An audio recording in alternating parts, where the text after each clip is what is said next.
పేదవాడి ఆరోగ్య భరోసా Tirumala nursing home Vinukonda. అందరికీ అవసరమైన మల్టీ స్పెషాలిటీ వైద్య సేవలు ఇప్పుడు మన వినుకొండలోనే. ఇప్పుడే సంప్రదించండి. ఆరోగ్యశ్రీ ఈహెచ్ఎస్ సౌకర్యాలు అందుబాటులో కలవు. మీ ఆరోగ్యం మా బాధ్యత. Tirumala nursing home Vinukonda. వాయువ్య బంగాళాఖాతం ఉత్తర ఒడిశా పశ్చిమ బెంగాల్ తీర ప్రాంతాల వద్ద ఏర్పడిన అల్పపీడనం వాయుగుండంగా మారింది. ఈ రోజు మధ్యాహ్నానికి ఇది మరింత బలపడి తీవ్ర వాయుగుండంగా మారి చాంద్బాలి కాణింగ్ మధ్య తీరాన్ని దాటే అవకాశం ఉందని భారత వాతావరణ శాఖ అంచనా వేస్తోంది.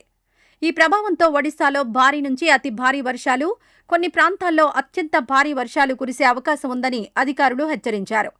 ఆంధ్రప్రదేశ్పై కూడా దీని ప్రభావం ఉండనుంది.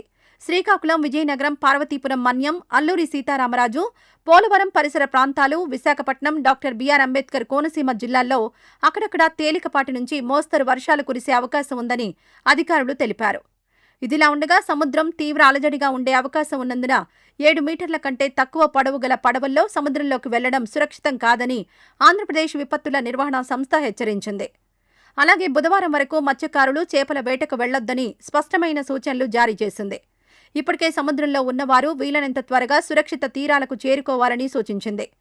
వాతావరణ పరిస్థితులను ఎప్పటికప్పుడు గమనిస్తూ జిల్లా యంత్రాంగం అప్రమత్తంగా ఉండాలని అధికారులు ఆదేశించారు. తీర ప్రాంత ప్రజలు కూడా అవసరమైన జాగ్రత్తలు తీసుకోవాలని సూచిస్తున్నారు.